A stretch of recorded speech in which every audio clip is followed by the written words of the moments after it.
আকাশের যত তারা চিরয় দিবে সারা, বসে রয় রাত প্রভাতের পথের ধারে। তোমারই দেখা পেলে সকল ফেলে ডুবে আলোক পারাবারে, ভেঙে মোর ঘরের চাবি নিয়ে যাবি কে আমারে।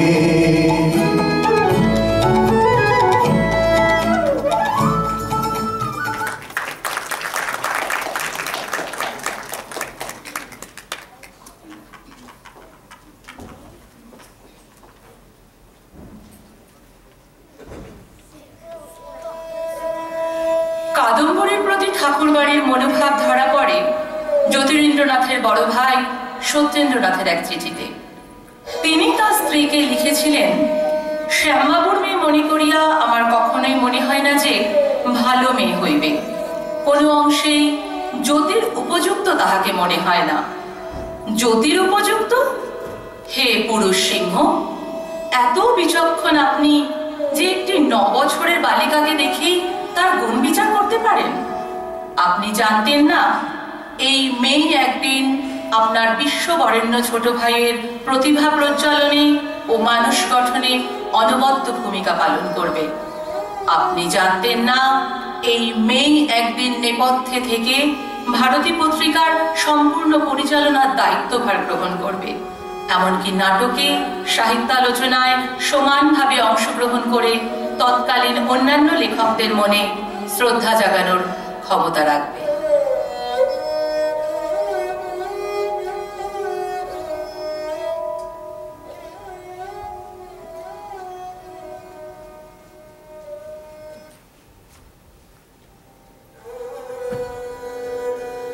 সত্যেন্দ্রনাথের স্ত্রী জ্ঞানদানন্দিনী তো বটেই, অন্তঃপুরের অন্যান্য মেয়েরাও তার শ্যাম বর্ণ, অকুলীনতা, সন্তানহীনতা, এমনকি জ্যোতিরিন্দ্রনাথের দুটি সঙ্গপ্রিয়তার জন্যেও প্রত্যক্ষ ও পরোক্ষভাবে দায়ী করেছেন কাদম্বরীকে। হায় রে শিক্ষা, হায় রে প্রগতি।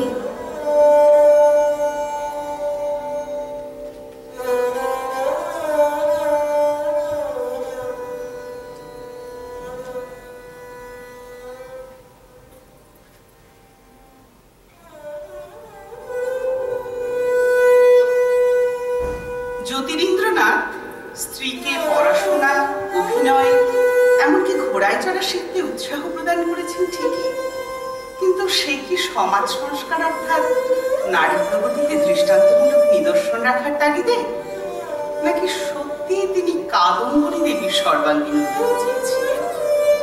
স্ত্রীর মনের খবর রেখেছিলেন কি? তবে কাদম্বরী এত একা কেন?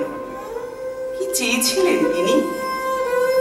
ভালোবাসার পুরুষের হৃদয়ের এক ছত্র অধিকার পেয়েছিলেন কি?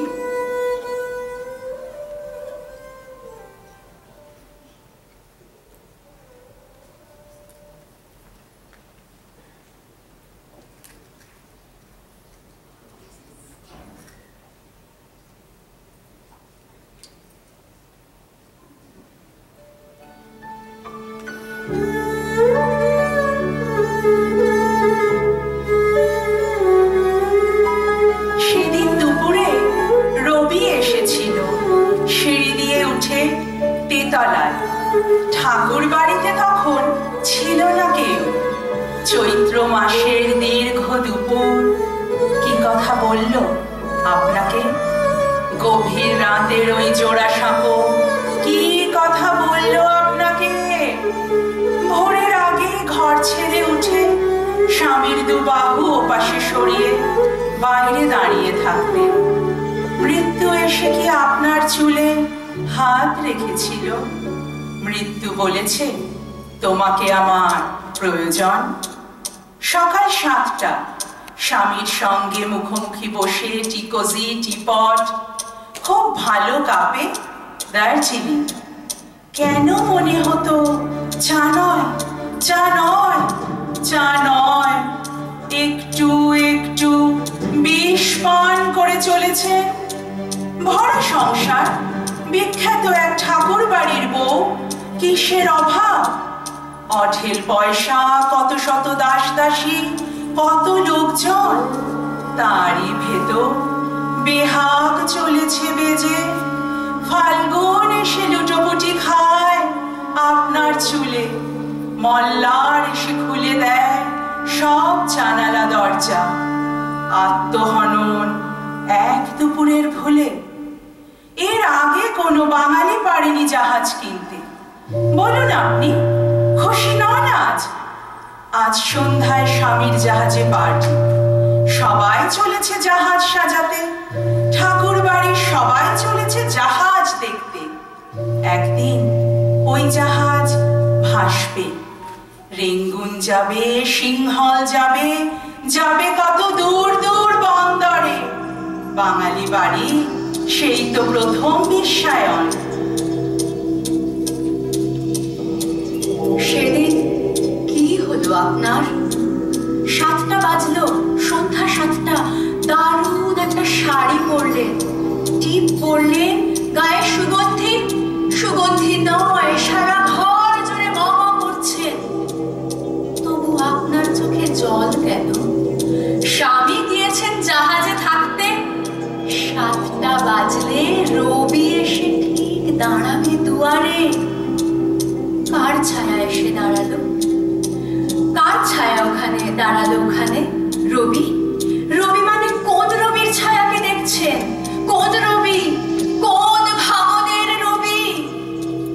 কবিতার রবি, যাকে একদিন খ্যাতি এসে ডেকে নিয়ে যাবে দূর ভুবন ডাঙায়? কোন রবি? ও কি হতে পারে কারণ নিজের দেবর, নিজের দ্বৈত? কবিরা কখনো হতে পারে নাকি কারো প্রেমিক? তারা ভালোবাসে আর গান গায়, তাদের প্রেমিকা আসে যায়, শুধু আসে যায়। 7টা বাজলো, টিপ মুছে ফেলে উঠে দাঁড়ালেন। 7টা বাজলো, শাড়ি খুলে ফেলে উঠে দাঁড়ালেন। 7টা বাজলো, জানলা বন্ধ। 7টা বাজলো, দরজা বন্ধ। ফাঁকা বাড়ি, কেউ কোথাও নেই, নিঝুম। চুল খুললেন, পালা খুললেন, ছুঁড়ে ফেললেন গয়না। মায়া পৃথিবীর আলো এসে পড়ে নগ্ন কোমরে। এবার আপনি এক ঝটকায় খুলে ফেললেন লুকোনো কৌটো। বিষের আধার। দাঁড়ান এখানে, একটু দাঁড়ান। আমার প্রশ্ন একটাই, কি দোষ করেছে রবি?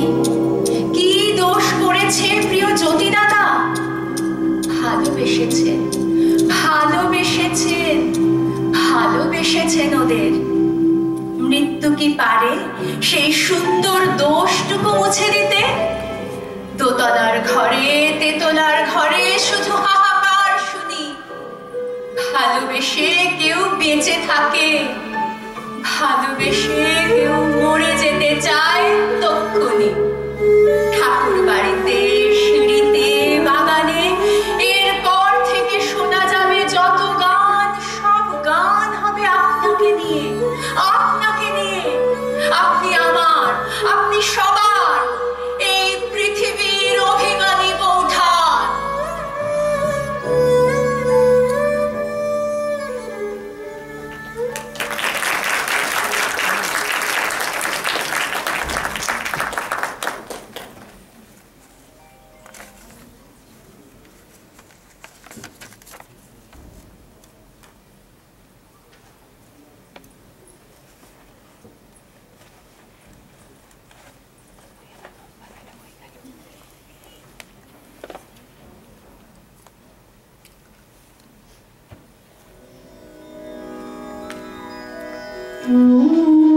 অভিমানী বিদায় নিলেন কাদম্বরী। স্বয়ং মহর্ষির উদ্যোগে খবরের কাগজে ছাপা হলো না খবর, বরং প্রমাণ লোপ করার চেষ্টা হলো। কারণ তা না হলে প্রগতিশীল, আধুনিক মনস্ক, সম্ভ্রান্ত ঠাকুর বাড়ির অপমান। কিন্তু তার নীরব প্রতিবাদ অক্ষয় হয়ে রইল বিশ্ব সাহিত্যের পাতায় পাতায়। শুধু মর্মস্পর্শী কবিতা বা গানই নয়, নতুন বৌঠানের দ্বারা অনুপ্রাণিত কবির কলম থেকেই বেরিয়ে এলো নারীর অধিকার ও সমমর্যাদা স্থাপনের সেই অমোঘ বাণী।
চলে আসি একেবারে সাম্প্রতিক কালে, অর্থাৎ একবিংশ শতাব্দীতে।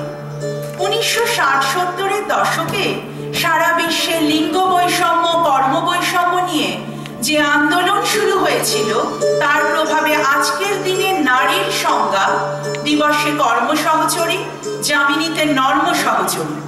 মহাকাশ যাত্রা, পর্বতারোহণ, গবেষণা, শিক্ষা, সাহিত্য, শিল্পকলায়, এমনকি রাজনৈতিক নীতি নির্ধারণেও নারী আজ নিজ গুণে সমাসনে অধিষ্ঠিতা। কিন্তু তবু কেন আজও নারী লাঞ্ছনার খবর ভেসে আসে একের পর এক? কেন ঘটে যায় খোদ রাজধানীর বুকে নির্ভয়া কাণ্ডের মতো নারকীয় ঘটনা?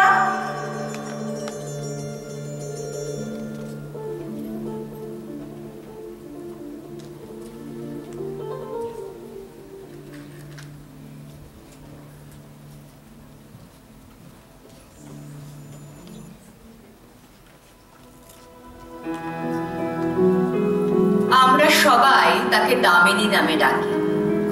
উত্তরপ্রদেশে জন্ম হলেও বাবার কর্মসূত্রে দিল্লিতে আসা বংশী ছোটবেলায়। মধ্যবিত্ত পরিবারে 2 ভাইয়ের সাথে আর 5টা মেয়ের মতোই বেড়ে ওঠা মা বাবার শাসনে, আদরে, প্রশ্রয়ে। এলো সেই অভিশপ্ত সন্ধ্যা 2012 সালের 16ই ডিসেম্বর।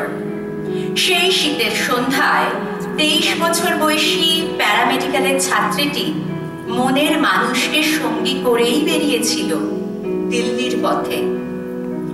তখনই সম্মুখীন হয় নির্মম নৃশংসতার। আর এখানেই কি শেষ? সময়ের ব্যবধানে ভিন্ন শহরে সেই একই নৃশংসতার সাক্ষী থেকেছি আমরা সাম্প্রতিককালে।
যাওয়াই নয়, সদ্য হারানো সন্তানের পাশে বসা মায়ের দিকে ভেসে আসে একের পর এক তির্যক প্রশ্ন। মেয়েটির চরিত্র কেমন ছিল? মেয়েটি অত রাতে কি করছিল? তার পোশাক কেমন ছিল? প্রেমিকের সাথে তার সম্পর্ক ঠিক কতটা গভীর ছিল? ইত্যাদি ইত্যাদি।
জন্মদাত্রী গর্ভে ধারণ করে নিজের শরীরের সমস্ত অঙ্গ দিয়ে লালন করে পৃথিবীতে এনেছিলেন তার সন্তানকে, জীবনের সমস্ত ভালোবাসা উজাড় করে দিয়ে শৈশব থেকে কৈশোর, কৈশোর থেকে তারুণ্য, তারুণ্য থেকে যৌবন পর্যন্ত তিলে তিলে গড়ে তুলেছিলেন তার তিলোত্তমাকে। তার এই মর্মান্তিক পরিণতির পর ঠিক কি করেছিলেন তিনি?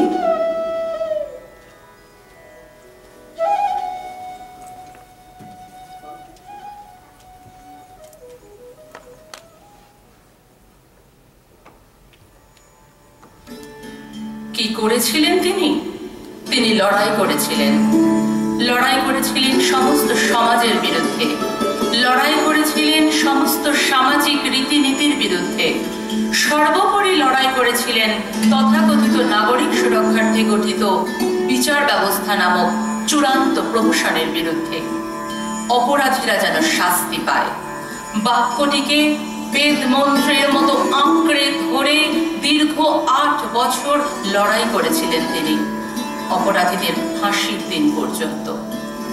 একজন শান্ত গৃহবধূর অন্তরের যে ক্রোধের আগুন সারা বিশ্বে ছড়িয়ে পড়ে লেলিহান শিখায় জ্বলে উঠেছিল সেদিন, তাকে কুর্নিশ জানায় ইতিহাস।